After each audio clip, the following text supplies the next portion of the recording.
In this video we have 4 problems and we're supposed to express each of the polynomials given as the sum or difference of squares. Now this is a procedure that you can use in more advanced mathematics such as calculus and other courses. So let's look at something like this. Suppose we have x squared minus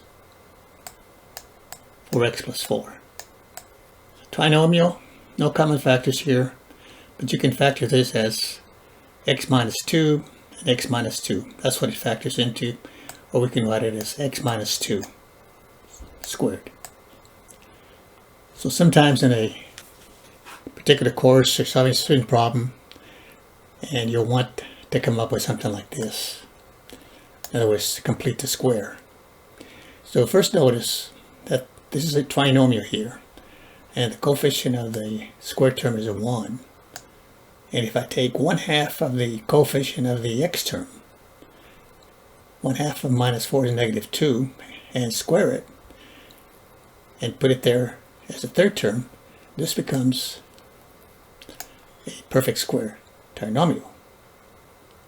So we've completed the square on this. But we've changed the problem. Because we started out, say you start off with x squared minus 4x. You put a 4 there, that's okay, but then you have to subtract the 4. But just remember that if the coefficient of the square term is 1, and the third term is the square of half the middle term of the coefficient of the x, then that's going to be a perfect square trinomial. So for the first one then, the objective is to write it as a sum or difference of squares. So for this one here, I got x squared plus 6x. I don't have a third term here, but notice this is a 1 here. So half of 6 is 3. I square it, I get 9. That's a perfect square. But then I have to subtract 9 from that to make it legal. So now this right here, it's 1 here for the coefficient of the x squared, and then the 6x. And because I added the square of half of the 6, I can write this as this factors. Now this factors into x plus 3 and x plus 3, or x plus 3 squared, and then a minus 9. So it says what is a difference, sum or difference of squares. Well, here I have it as a difference. This is a square here. X plus 3 squared is this. Minus 9 gives me the same thing I started off with. So this would be your answer then, in this case, difference of squares. Now in the second one here, coefficient there is a 1. So if I take half, let's do it this way.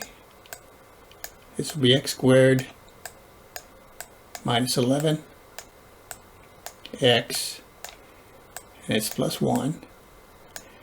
Okay, since this is a 1 here, coefficient of the x squared, I take half of the minus 11, I get that, and square this.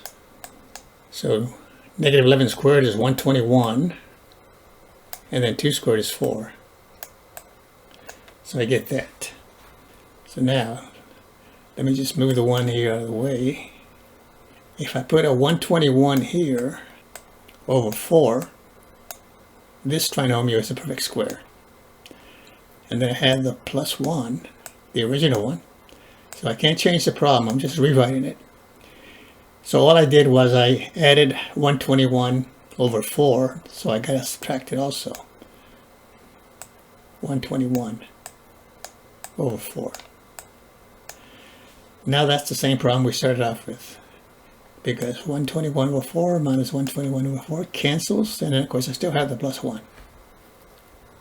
Okay, so this right here is a perfect square trinomial, so I can write it as the square of the square root of x squared is x, and I guess it's a minus there. This will be a minus here, and the square root of 121 over 4 is 11 over 2. And then now I need to combine this one here, so this is 1 over 1, or I could say 4 over 4. So 4 over 4 minus 121 over 4 gives me a minus 17. 117 over 4. And again, the instructions are to write it as a sum or difference of squares. This is already a square. It's written there. So let's rewrite it this way. This is going to be x minus 11 over 2 quantity squared minus, then I'm going to write this as the square root of 117 over 2. I put this in parentheses and square it. And I could give the answer that way. I've written it as a difference of squares. Kind of forced it here, but this is written as a square and this is a square. So that's your solution for that one. Now in the next one, you gotta be careful here when the coefficient of the square term is not a 1. So let's just factor out a 2 here. There's a 2 here. Let's leave me with x squared minus 4x plus 8. So I'm doing number 4 here and left the number 3, so I'll come back to number 3 here. So let me look inside the parentheses here. I got x squared minus 4x plus 8. So looking inside the parentheses, the coefficient of the x squared is 1. So because there's a minus 4 for the x, half of minus 4 is negative 2 squared, I get 4. So if this were a 4, then this would be a perfect square. So let's rewrite it this way. Be x squared minus 4x. And let's just break up the 8 as plus 4. And a plus 4. And then this is equal to 2 times, okay, so there's a perfect square here then. X squared minus 4x plus 4. Perfect square trinomial, so that's the same thing as x minus 2. Quantity squared. And then I still got the plus 4 there. So it wants a sum or difference. So let's do it this way. Multiply through by the 2. And I get x minus 2. Quantity squared.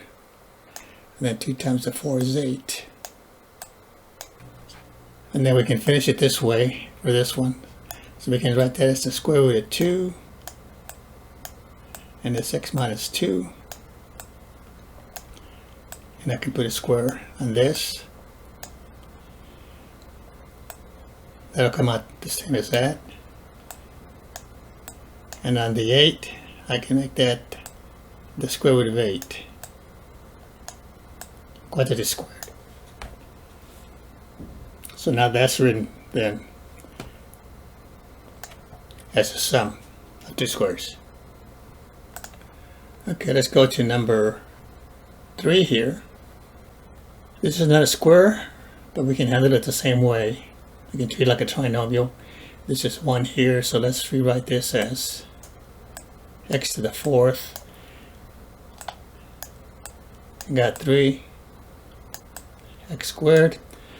So let's take half of the 3, that'll be as 3 halves.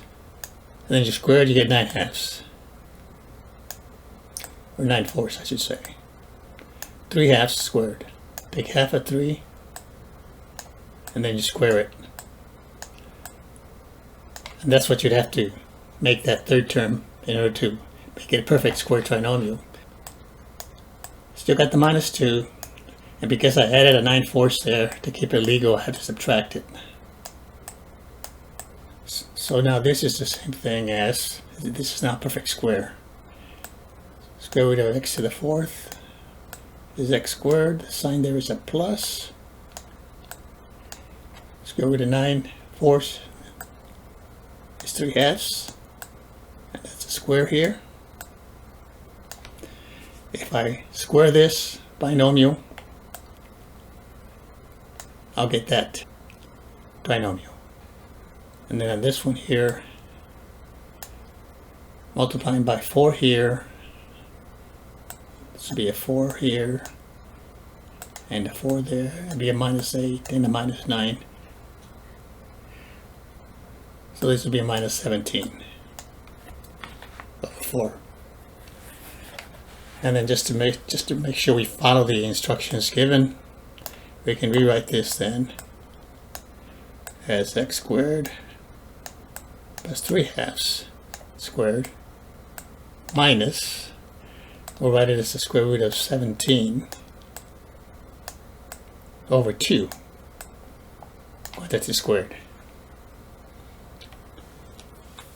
So difference of squares here then will be x squared plus 3/2 quantity squared minus the square root of 17 over 2 quantity squared. Thanks for watching. We'll see you next time.